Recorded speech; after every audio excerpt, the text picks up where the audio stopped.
Thank you, sir. Good afternoon, everyone. Thank you for your patience. Bill wouldn't let me in the front gate, but we got it squared away. Okay, I'm going to call to order the special board meeting of the SCV-GSA Board of Directors. Let's go ahead and start with the Pledge of Allegiance. Director Natoli, would you mind leading us? Very good. Join me in the pledge. I pledge allegiance to the flag of the United States of America and to the republic for which it stands, one nation, under God, indivisible, with liberty and justice for all.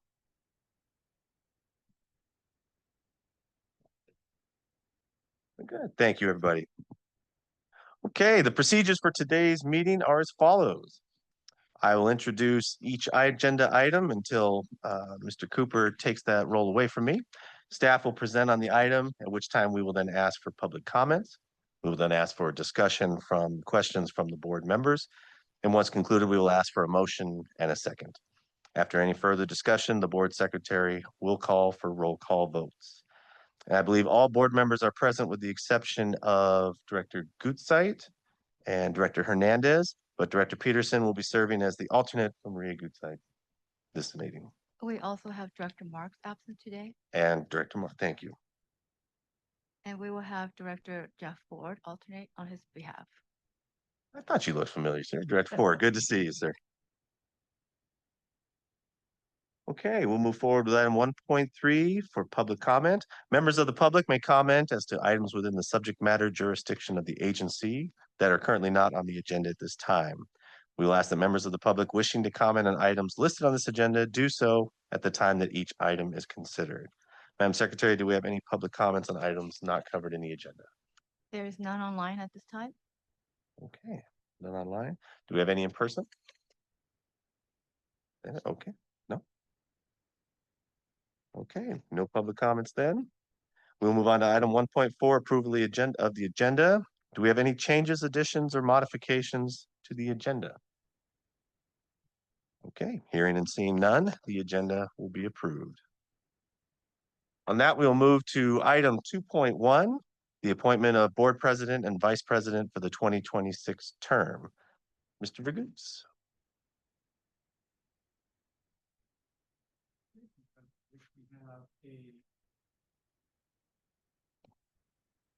Thank you, President Gibbs. We have item 2.1, which prescribes the process that we'll go through here with appointment of the board president and vice president. We have a routine procedure where the president and vice president are pre-selected in the years out. And this year it would be the nomination of Bill Cooper for president and for Dirk Marks as vice president. Okay, very good.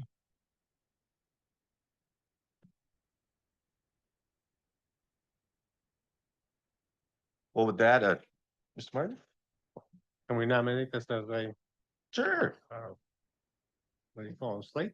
Sure, absolutely. Okay. All right. And so be it. I'll nominate the two nominees, Vice President Cooper for president and Director Marks for vice president as a slate. Very good. Do we have a second? Director Natoli, I second.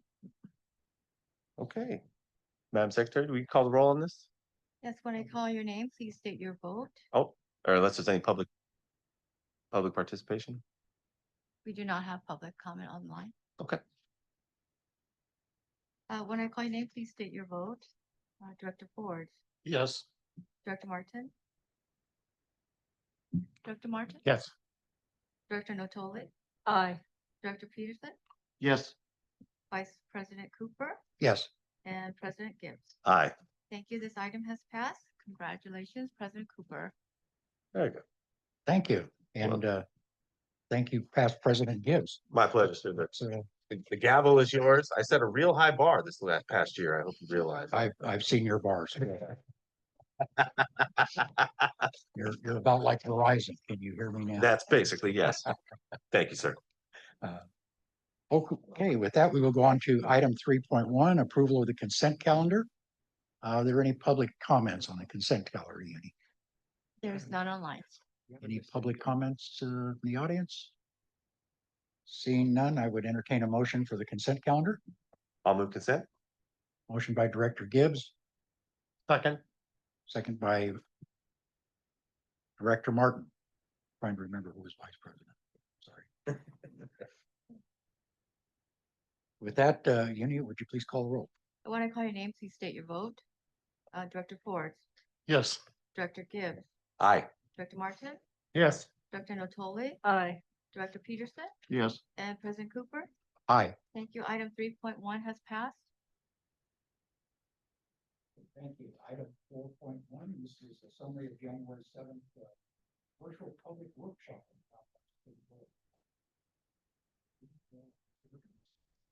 Thank you, President Cooper and directors. Kevin Strauss, our Public Information Officer, and he is here. He's going to walk through the board memo. Good afternoon, everybody. I appreciate the few moments to speak with you today. I just want to give a quick summary, which is in your packet from our first virtual workshop on the GSP periodic evaluation. That was held on January the 7th. We had 32 members of the public attend with 8 panelists, which included Mr. Vagut's, members of my staff, and then consultants were also present. That first kickoff was an introduction to what the GSP periodic evaluation is, different ways that people can participate and submit comment and input throughout the process, and a preview for what's to come.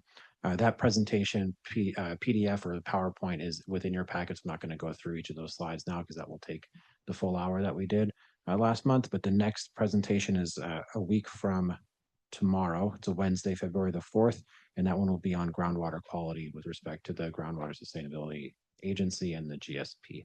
And I'm happy to take any questions from that first initial workshop, the next prepared one, and then just engagement questions overall for this process. Thank you. Could you turn on your mic, President Cooper? Thank you. There's no public comment. No public comment? There's none. With that, comments from the board? Questions? None? Nothing? Actually, Mr. President, I'm sorry. Don't let him off. Yeah. I know, I can't. I always ask questions. What was the primary concern or the primary couple of concerns for the individuals who are present? Yes, we had a few questions from the public, and those had to, I'm just getting my notes here in front of me. Touch screens and not great.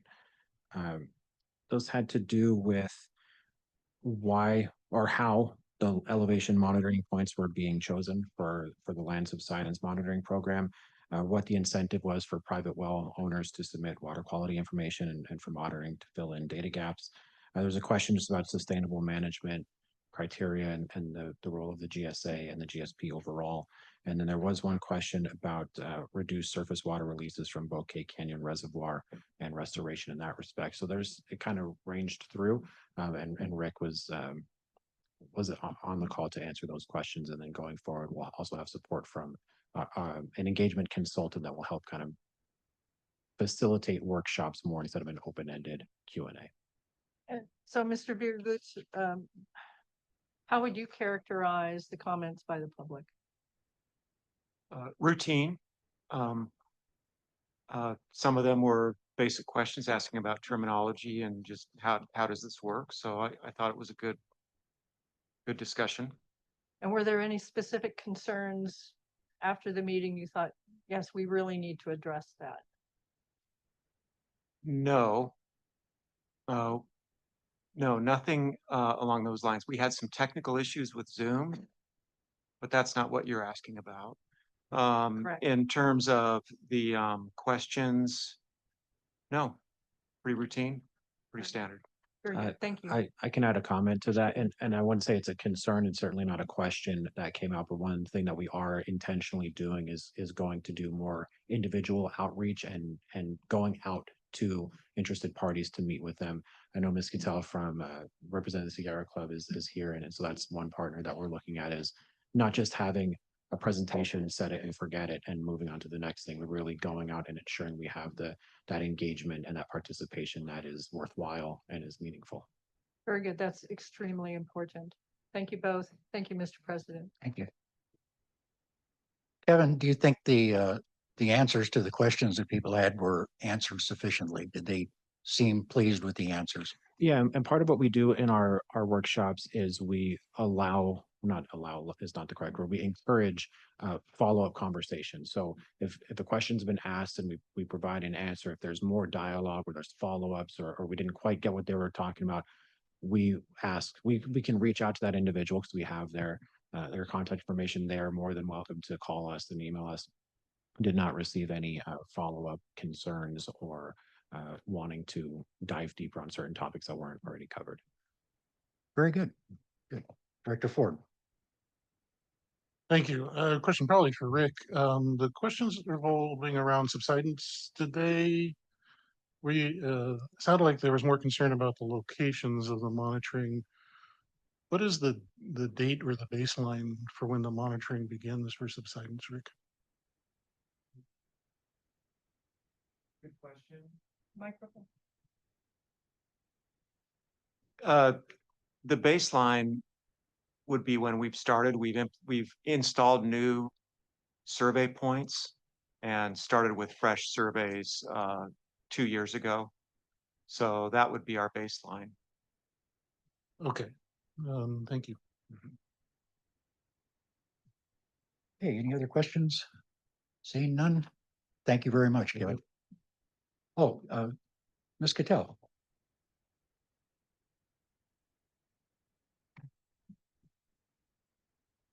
The Bouquet Reservoir. And you know, the Bouquet Reservoir was built first of all, the dam, and also, the St. Francis Dam.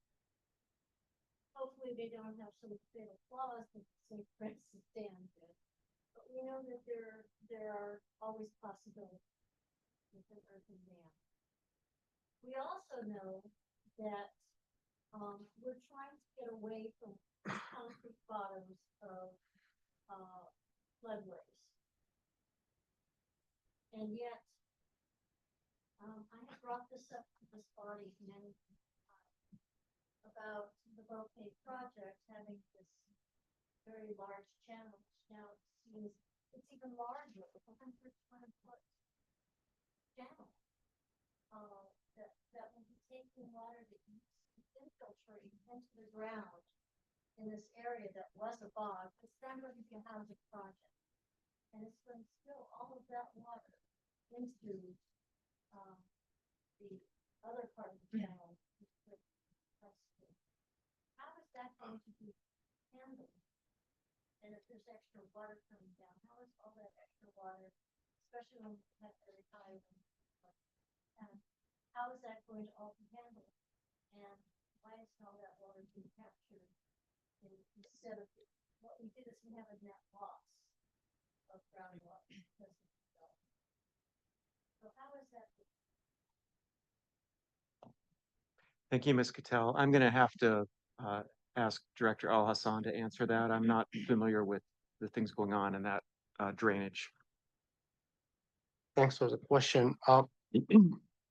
The county have been contracted with a designing engineering firm so that they can, the creek itself has some issues. When they release water, it overflows into the flooding the road on that side, and that caused some troubles for the LA County. And LA County have been hiring a consultant, an engineering consultant, to redesign and mitigate that issue. They have recently released the name of the consultant that they hired, and they are in the process of putting an outreach workshop actually for the stakeholders in that area in I think March, April timeline. And that will be the best time to get more information from that from the county. This whole project now, and they call it, it's called the Bouquet Canyon Creek Recovery Project. This is the whole project is under the county purview, and the county is the one who's responsible for it. They're working hard on moving things forward, and they are putting out outreach to stakeholders in April of this year. How is the county going to compensate for the loss of groundwater filtration that's being lost by this large? This is the groundwater sustainability panel here in front of me. how are you going to compensate for the loss of all of that water? So the water rights, or I would say the water that's stored behind the dam right now, there is about 25,000 acre foot uh, uh, conditioned or specifically uh, will be provided to United um, Conservation Water District, because they are the owner of the right of the release. It's not STV Water. This is because this is a very old agreement that have, and at that time, the only agency here was United. Um, these releases are stored behind the dam right now. When the project is finished and finalized and it's developed, then they will start those releases. That's the plan, as the county and the city also is involved in this, because the dam is owned by the city. So those, city of LA. So those are really, there is a lot of stakeholders, there are a lot of players in that, the forestry, the, the county, LA, power and water, all of these are involved in making sure that that water is stored now. And whenever that project is done, they're gonna start the releases. So the amount of water is counted for at this point. One more. I was involved with Assemblymember Tom Lackey on formulating a plan for that reservoir 20 years ago, I think, something like that. That's not what I'm talking about. I'm talking about within the city of Santa Clarita, there is going to be a 120-foot channel that will prevent the infiltration of water into our groundwater, into our aquifer. This is for the development that's going on at Bouquet, where they're rerouting the road. So there's going to be 120-foot section that'll be concreted, which is actually pretty minor. It's not a long. Which also means that that area, which was a bog, which was a prime infiltration, riparian habitat area, will now not be receiving water for infiltration into the aquifer. How is this group going to handle or address the lack of that infiltration? That's back to you.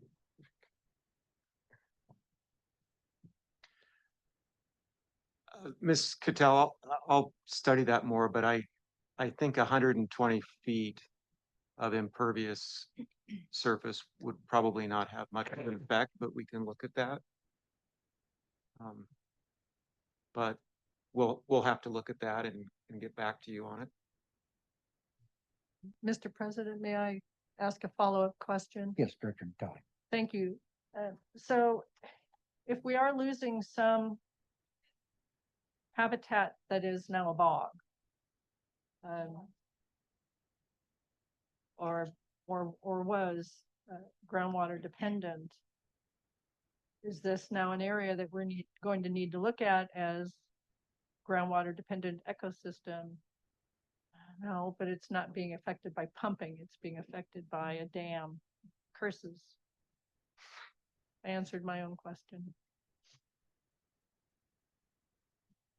And kind of one way to look at that too, if it was a bog, it wasn't infiltrating very well there. It's the areas that are not bogs where the water really goes into the ground. So I'm sure we'll take a look at it and we'll see the consultants' reports that come from the county when they come in. Yeah. Okay, very good. Item 4.2, groundwater dependent ecosystem monitoring. Mr. Vergoots. Thank you, President Cooper. We've got a shorter presentation on this year than last year, but well, let me jump into it. I don't want to get to the finish line before I get past the first slide. So key findings, the GDE areas are in good shape. The groundwater elevations are similar to last year, with the exception of GDE well A, which is the furthest upstream well. That one has lower water levels by 5 feet or so, which is not large. A big difference this year is we had a lot less precipitation so the 12 months preceding this GDE evaluation had much lower precipitation than the 12 months preceding last year's GDE evaluation by, I think, 16 inches. One thing that I wanted to point out this event is ESA, the consultant, has been working with 5 Points biologists, and for the last 4 years, they've been documenting the stream channel positions and size of the stream channel. We've developed through this work a good history of stream channel changes year to year, which is just interesting. We know the river environment is flexible and resilient, but now we have good information on the changing stream channels, so that's helpful. Why do we care about that? Because when the stream channels migrate away or towards our wells or our GDE wells, it can affect how it can change the historical trend of the water level in that well. But no undesirable results have been found in this year. So we continue to follow the same protocol for the field work. It's a systematic process. We have a team go out who coordinates with the biology team from 5 Point. They follow these methods A, B, and C. You can read those on your screen. Then after that initial evaluation is done, which really leads us to making a determination about whether or not the amount of stress on the vegetation has increased. That's under part 1. And in part 2, we look for the role of groundwater elevations, if any, in the habitat changes. So part 1, part 2. These are the GDE survey areas. These are the same areas as we typically go out. From the east, the easternmost area is up in GDEA, which is sort of near the baseball fields. I used to call them the Bunny Love fields, but it's just west of the Mercedes-Benz dealer in town. That's in the bottom right of the graphic. And then moving to the west, we get out to monitoring location G/AB, which is the furthest west. And I'm going to show you some of the surface water from last year on this slide. So where we had active channels, we've identified where they've changed. So in this first one, there's been no change. We had 1 channel last year, 1 channel this year, 0 change here at San Francisco. We've gone from 5 to 4 channels in this location, 4 to 3, 2 to 1.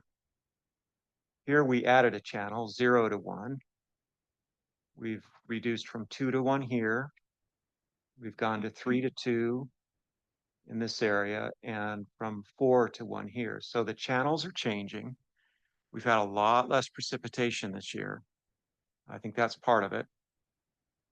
And then the biology team also made notes about changes in surface water from this year to last year. So in blue here, we've got similar surface water to last year, slightly less, slightly less, slightly less, slightly more. As we're moving downstream here, more, less, and similar to last year. So the changes are subtle, but there are changes being recorded. So this is good to help us get a good history of what's going on year to year in the area. We've also looked at the Enhanced Vegetative Index. We do this every year. This is a satellite-based tool. There were some slight decreases in greenness from 2024 to 2025. They're very slight, and for that reason, I'm including the 2024 map, and then I'll toggle to the 2025 map next. So you'll see some subtle differences, and I can toggle back and forth a little bit. So this is 2025. Back to 4. I appreciate your patience. I just wanted your board to see that the changes are pretty small. But the good news with that satellite technology is we can capture them manually and track them. On hydrographs, so getting to part 2 of the study, the only key change in the hydrographs has been at GDEA. That's the well in the eastern part of the monitoring area.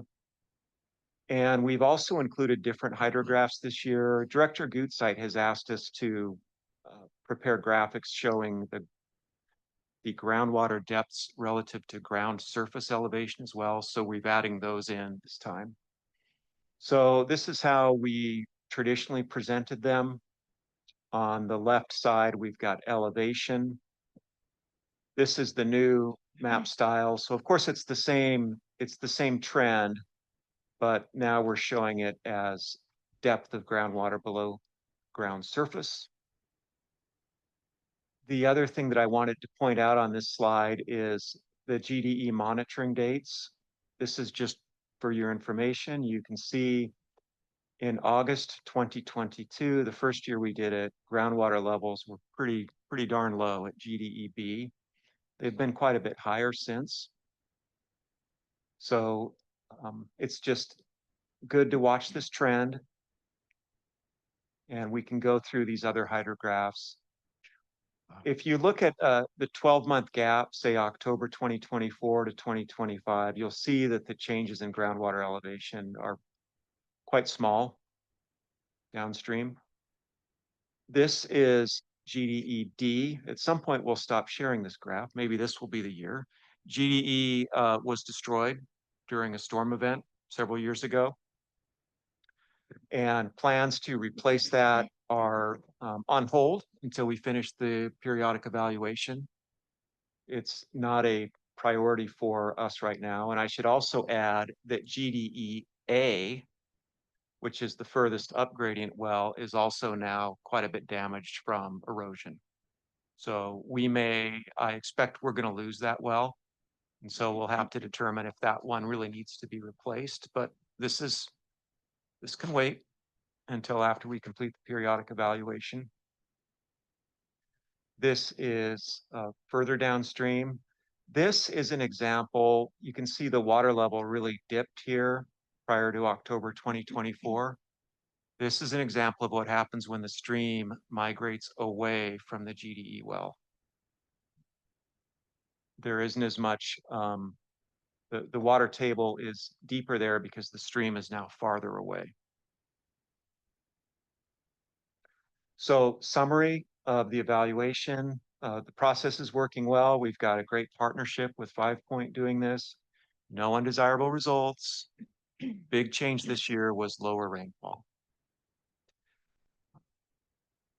We're developing good information on channel migration and flows, and revision of the GDE triggers is part of what we plan to do during this periodic evaluation. So thank you. Happy to answer any questions. Any public comment, There is none online. Director comments? Director Martin. Thank you, President Cooper.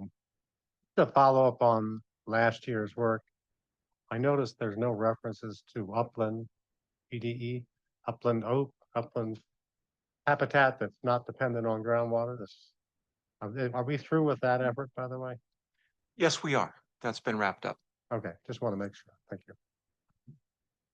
Director Natali. Thank you, Mr. President. GDE well D, it says in the memo it's not a priority to replace, but do we plan to replace that?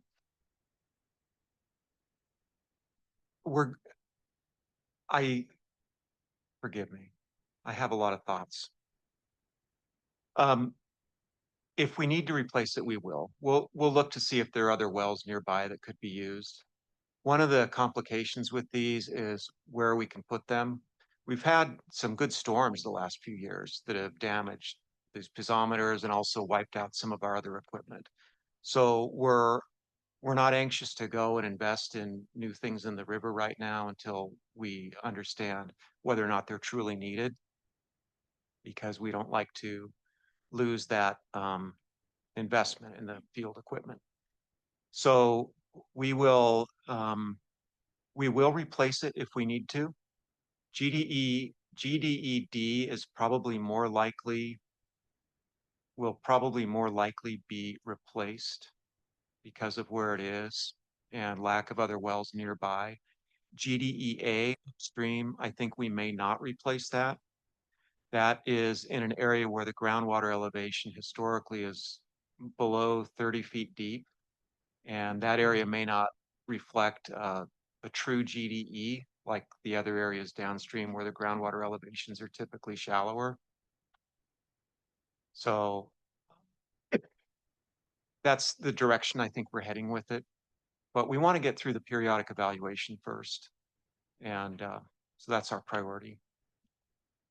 I would hope we do replace GDED because part of the reason for these wells is so we can develop our database, gather this information and give us the ability to hopefully better determine whether changes in the GDEs are related to changes in rainfall and percolation, or if they're related to some artificial factor such as groundwater pumping or hardscaping an area because it's become developed.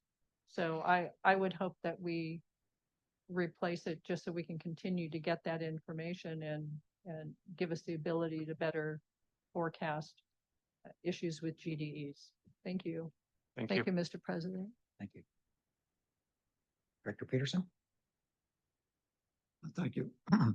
Rick, what is the average cost of these monitoring wells? Even, just an estimate? These are relatively shallow. They're $30,000 ballpark. Okay. And they're about 40 feet deep or about? Yes. Yeah. Mhm. Thank you. Nothing. When you were saying that the rainfall this year has been less than it was last year, that's because we're doing this in October. Is that correct? Right. This is before the rainy season came in. I mean, we've had 20 inches of rain this year in 2025. So this is going to be completely different after that 20 inches of rain. Right. Well, the survey was done in October. We got rain in November and January, or no, Mhm. well, the end of October, and we got December. Right. Two big, one of them 8 inches, the other one was over that. Right. We try and keep when we look at so yes, you're right. We've had more rain. In this case, we try and keep these tied to the water year, September, October. But yeah, we've had additional rain. So I might not be following your question. Well, when it says that it wasn't as green, that it's browner, Right. that yes, October is browner than the rest of the year, and all it takes is 2 inches of rain to make a difference in that color in the valley. So Yeah, good I'm point. not sure that really tells us a whole lot there. Well, you're hitting on something which is that habitat will wax and wane depending on the precipitation and other things, and it can happen very quickly, especially when we add water into the system, right?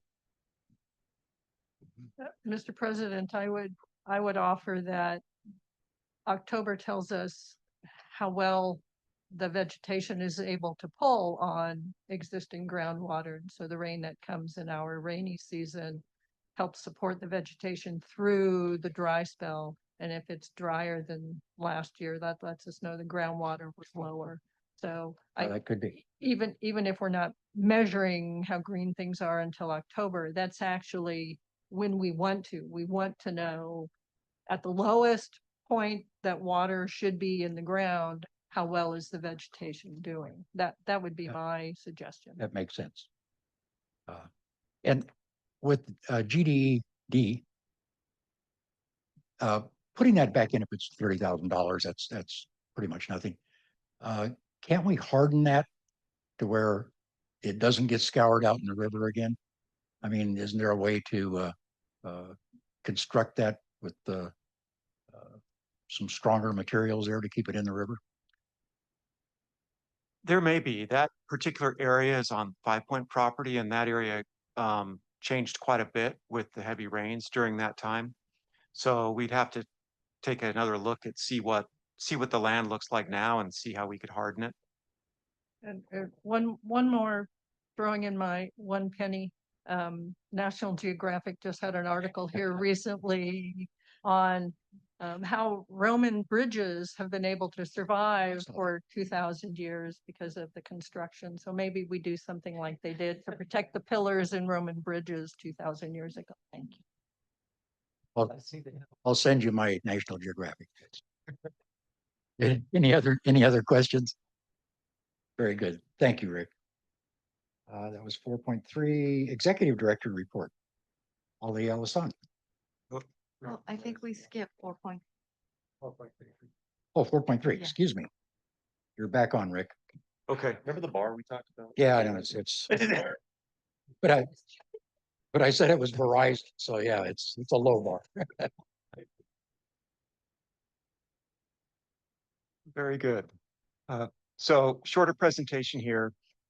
This is our quarterly status update.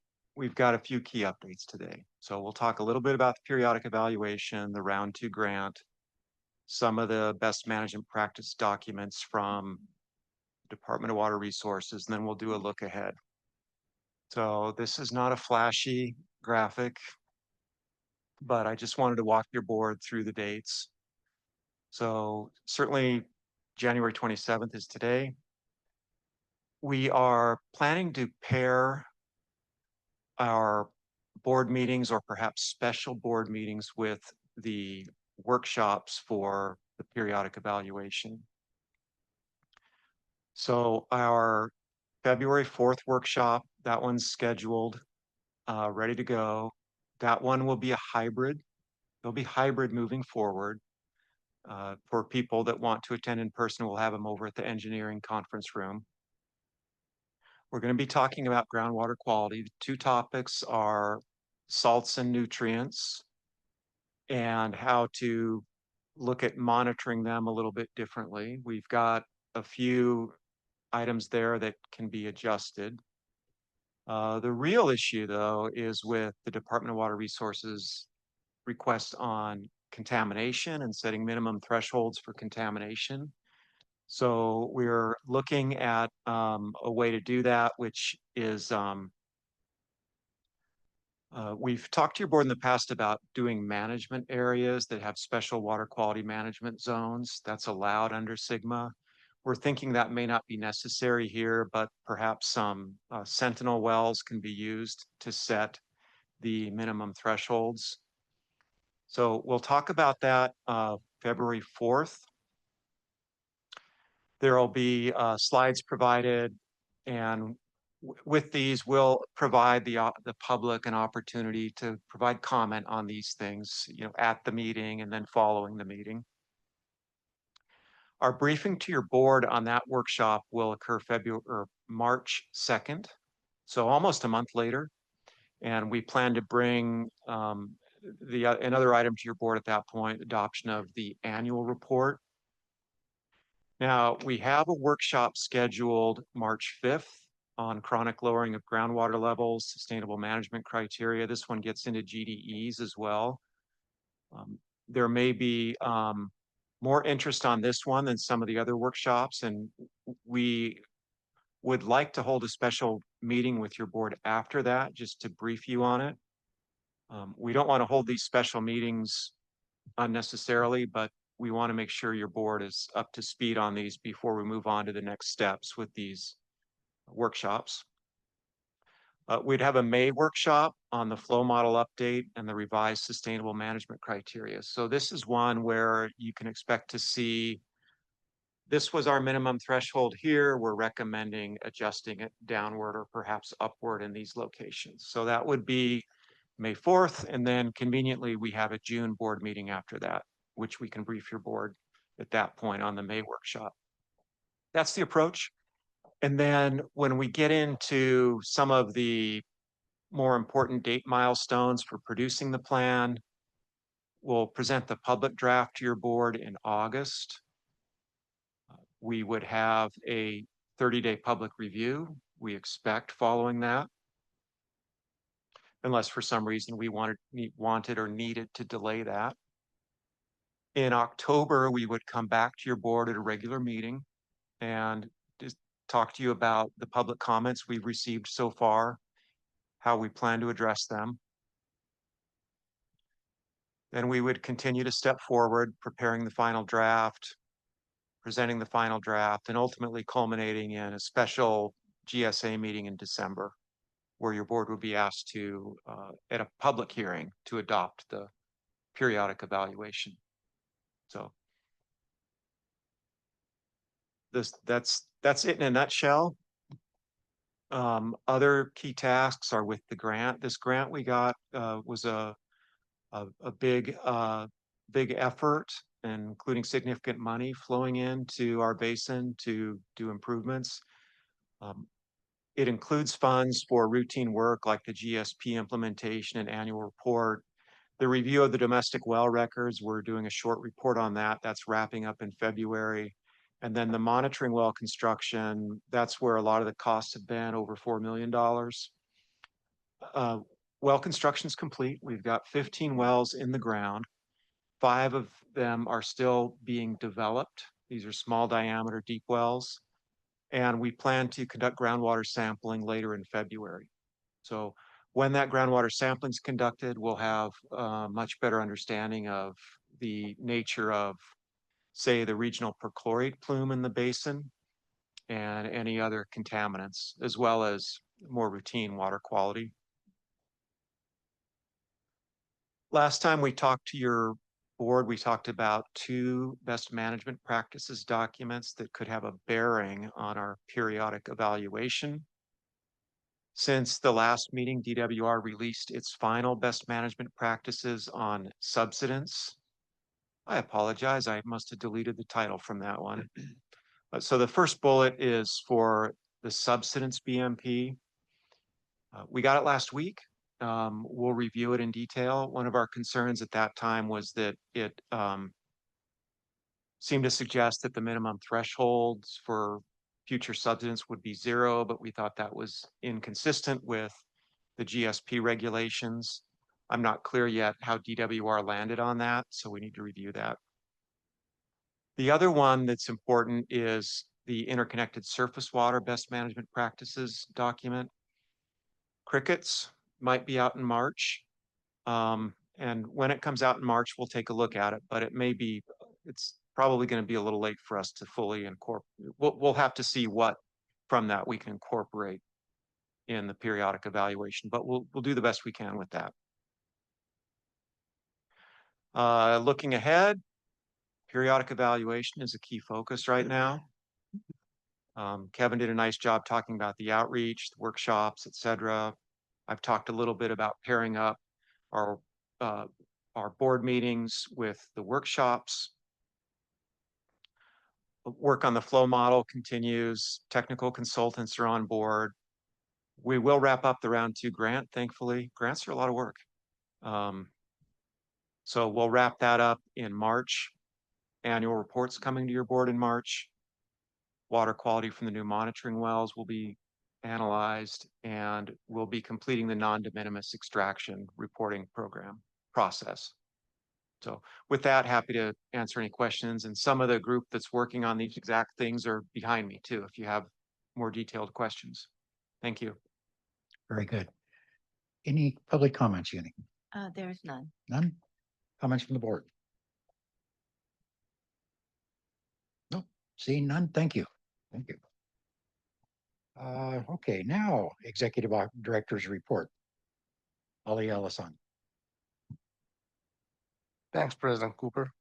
Good afternoon, and I'm replacing today Assistant General Manager Cole, who is out of the country.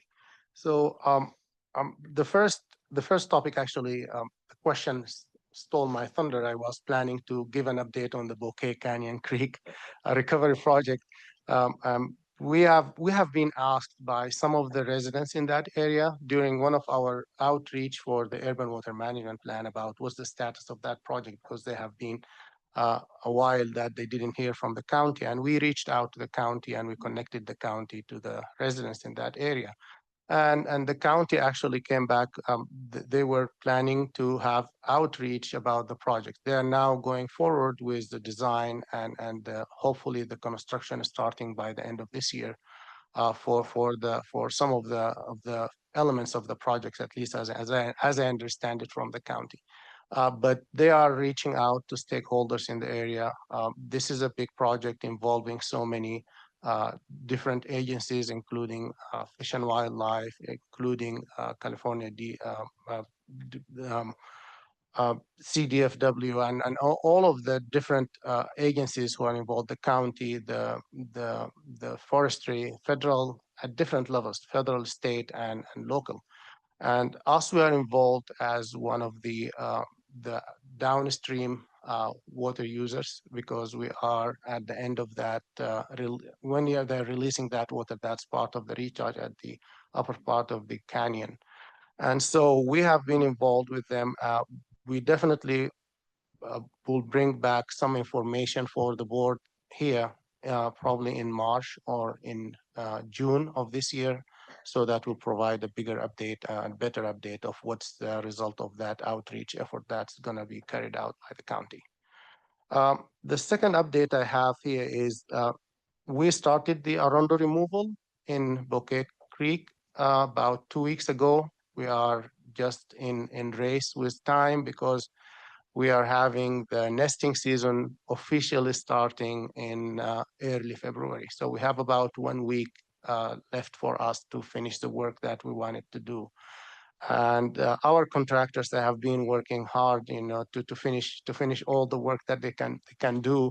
One of the difficulties they were facing in that area is it's the wet channel right now because of all the rain that we received in December. So it was very difficult for them to bring any machinery in the channel, because the permit will not allow them to do that. If there is any water in the channel, they cannot do that. So what they're doing it manually, and they have to stage on the trail. And we really want to appreciate the help from the city that allowed us to give us an easement where we can stage it on some of the trails without blocking the trails and allowing people to move around the machinery that we have in that area. But I wanted to applaud the contractor and how they were really doing all their due diligence to make sure that they meet all the permits needs and requirements. It's a lot of requirements. In addition to that, I wanted to, and she is not here today, Director Hernandez, she helped us significantly in securing a permit, the flood control permit that we needed for that area. We knew about it during the holidays, and without our help, we will not be able to do anything. She expedited everything for us with the county, and she made our life much easier. I wanted to thank her personally, but she's not here today, but I will send her an email about that. That was very helpful in making sure that we are starting the project at the early part of January. That concludes my report. Thank you very much. Thank you, Ali. Any questions, comments? There is none. None? Committee? Ford, Director Ford. Thank you, Mr. President. Ali, just one question. So Water and Power is still restricting flows, releases out of the dam pending completion of the county's project. That's correct. Okay, thank you.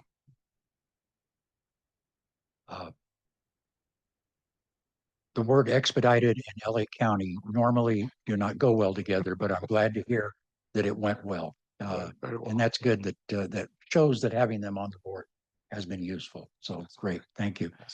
A question for you.